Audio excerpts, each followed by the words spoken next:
बिस्मिल्लाहिर्रहमानिर्रहीम। अस्सलाम वालेकुम नाज़रीन, मैं हूं शाहिद जावेद डस्कवी और आप देख रहे हैं मेरा यूट्यूब चैनल। नाज़रीन, पाकिस्तानी मईशत तबाही के धाने पर खड़ी है। इस बात का इजहार सिर्फ अपोजिशन जमातें और गैर जानबदार माहिरीन इक्तसादियात ही नहीं कर रहे, बल्कि अब तो वजीर आजम पाकिस्तान समेत उनकी हुकूमती टीम भी खुलकर एतराफ़ कर रही है कि पाकिस्तानी मईशत का जनाजा निकल चुका है। हुक्मरानों के पास इसे बचाने का कोई प्लान बज़ाहिर नजर नहीं आ रहा, वो सिर्फ ब्लेम गेम में पड़े हुए हैं। आज वफाकी वजीर खजाना इसहाक डार ने पाकिस्तान स्टॉक एक्सचेंज की तकरीब से खिताब करते हुए एक बार फिर सारे का सारा मलबा पीटीआई सरकार पर डालकर अपना दामन झाड़ने की कोशिश की है। इसी तरह गुज़श्ता रोज वजीर आजम मियां शहबाज शरीफ ने एक तकरीब से खिताब करते हुए मुल्की मईशत की बदतरीन बदहाली का एतराफ किया और कहा कि गुज़श्ता 30 सालों में जिस मईशत का बेड़ा गर्क किया गया हो उसे 8 महीनों में कैसे ठीक किया जा सकता है। इससे कबल भी उन्होंने एक तकरीब से खिताब करते हुए कहा था कि जिस वक्त उन्होंने वजारत उज़्मा का हलफ लिया उस वक्त उन्हें इल्म नहीं था कि पाकिस्तान के मुआशी हालात इस कदर खराब हैं। नाज़रीन, पीटीआई सरकार के 3.5 सालों में महंगाई, बेरोजगारी और गुर्बत में इजाफा जरूर हुआ, ताहम बेहतर मुआशी इशारे भी हमें मिलते हैं। कोरोना के बावजूद साबका हुकूमत ने बेरोजगारी का वो तूफान नहीं आने दिया जो आज हमें नॉर्मल हालात में नजर आ रहा है। पाकिस्तान ऑटोमोबाइल इंडस्ट्री इस वक्त शदीद बहरान से दो चार है, बल्कि दो चार क्या, कई कंपनियों ने अपनी गाड़ियां बनाने की जो प्रोडक्शन है वो बंद कर दी है। टेक्सटाइल इंडस्ट्री बंद हो रही है। अद्वियात बनाने वाली कंपनियों के पास खाम माल दस्तयाब नहीं है। डॉलर का जो रेट हमें बताया जाता है रोजाना, उस रेट पे कहीं दस्तयाब नहीं है। पेट्रोलियम मसनूआत की कीमतें आलमी मंडी में कम हो रही हैं। पाकिस्तान में आज भी अवाम की कुव्वते खरीद से बाहर। यही हाल अशियाए जरूरिया का है। जिस तेजी से मुल्क में कारखाने बंद हो रहे हैं उससे तो बेरोजगारी का सुनामी आने वाला है। महंगाई ने पहले ही अवाम की कमर तोड़ कर रख दी है। ऐसे हालात तो पीटीआई के दौर में नहीं थे। ये सब चीजें इस बात की शहादत देती नजर आ रही हैं कि गुज़श्ता 8 माह के दौरान मुल्की मईशत के साथ जो खिलवाड़ किया गया वो पाकिस्तान की तारीख में कभी नहीं ऐसा हुआ। महंगाई, गुर्बत, बेरोजगारी की शरह में जिस तेजी के साथ इन 8 महीनों में इजाफा हुआ, और रिकॉर्ड उठा के देख लें, कभी इतना इजाफा कभी भी नहीं हुआ पाकिस्तान की तारीख में।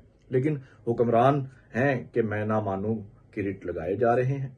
वजीर आजम शहबाज शरीफ या वजीर खजाना इसहाक डार से कोई पूछे कि आपको किसने दावत दी थी कि आकर इक्तदार संभालें, और अगर आपके बकौल आपके लिए तो ये एक कुआं था, तो फिर आपको किसने इस कुएं में धक्का दिया? आपने तो पीटीआई से इक्तदार छीन कर लिया था ताकि अपने करप्शन केसों को खत्म करा सके। इसके अलावा तो आपका कोई एजेंडा बज़ाहिर दिखाई नहीं दिया।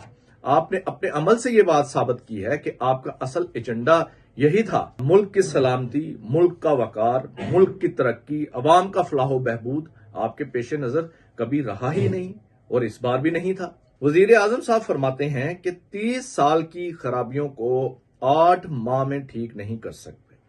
वजीर आजम साहब कौम को यह भी बताएं कि इन 30 बरसों में जिन सियासी जमातों की हुकूमतें इस मुल्क में रही हैं वो तो सारे के सारे आपके साथ इस वक्त इक्तदार में हैं, मां सवाए पीटीआई के।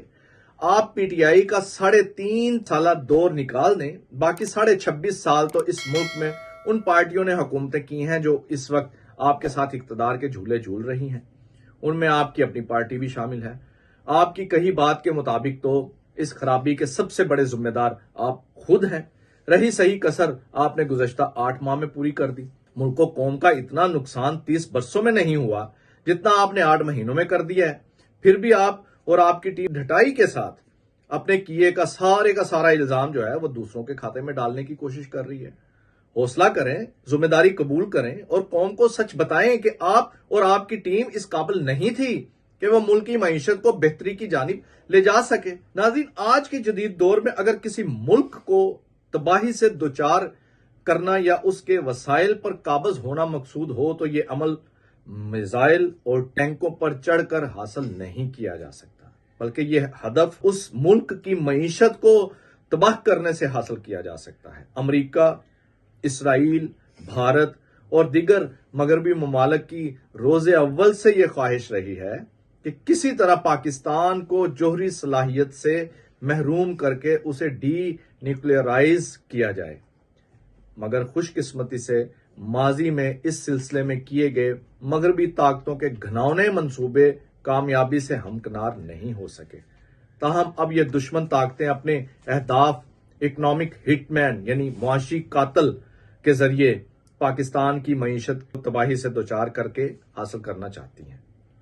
पीटीआई चेयरमैन इमरान खान ने बरमला मौजूदा हुकूमती टीम को इकनॉमिक हिटमैन यानी मुआशी कातिल करार दिया है। नाज़रीन, पाकिस्तान के लिए मुआशी तौर पर ऐसे हालात पैदा कर दिए गए हैं कि वो IMF और उस जैसे मालियाती इदारों के आगे घुटने टेकने पर मजबूर हो जाए। वजीर खजाना इसहाक डार की गुफ्तगू से भी यही तासुर मिल रहा है कि IMF की शराइत को तस्लीम करने के सिवा कोई चारा नहीं।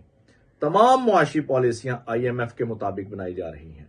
मुबस्सरीन का ख्याल है कि आलमी मालियाती इदारों की बड़ी देर से कोशिश रही है कि पाकिस्तान के कर्जों का हुजम इतना बढ़ा दिया जाए ताकि उन्हें चुकाने या उनका सूद अदा करने के लिए पाकिस्तानी मईशत में सकत न रहे। ऐसी सूरत में अगर पाकिस्तान डिफॉल्ट होता है तो अमेरिका IMF जैसे मालियाती इदारों के जरिए बेल आउट पैकेज की पेशकश करेगा, जिसके बदले में पाकिस्तान को अपने न्यूक्लियर प्रोग्राम पर समझौता करना पड़ सकता है। अल्लाह ना करे ऐसा हो, लेकिन कौम को अपनी आंखें और कान खुले रखना होगा। नाज़रीन, कुछ चीजें शकूक व शुबहात को तकवीयत देती हैं। मिसाल के तौर पर जिस वक्त IMF के साथ मुज़ाकरात जारी थे, ऐन उस वक्त वजीर खजाना और मुआशी टीम को तब्दील करना और IMF से मुंसलिक अफराद को लाना तशवीश की बात है।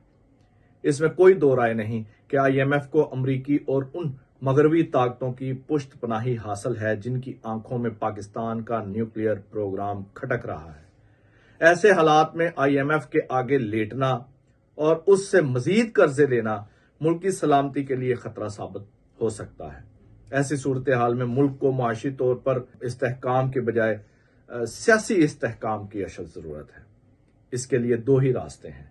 एक ये कि जल्द अज जल्द इंतखाबात का ऐलान किया जाए ताकि फ्रेश मैंडेट की हामिल हुकूमत आकर हालात को दुरुस्त डगर पर लेकर चले। दूसरा ये कि तमाम सियासी कुव्वतों को बिठाकर एतमाद में लिया जाए और मुल्क के वसी तर मफाद में उन्हें इस बात पर कायल किया जाए कि फौरी तौर पर मुल्क में 1 साल के लिए ऐसी टेक्नोक्रेट्स की हुकूमत बनाई जाए जिसका टास्क सिर्फ मुल्की मईशत की बेहतरी हो, इसके सिवा कुछ ना हो। अल्लाह रब्बुल इज़्ज़त पाक वतन की हिफाजत फरमाए और इसे इन तमाम बहरानों से निजात दिलाए। अपना और अपने चाहने वालों का ख्याल रखिएगा। इजाजत दीजिए। अल्लाह हाफिज।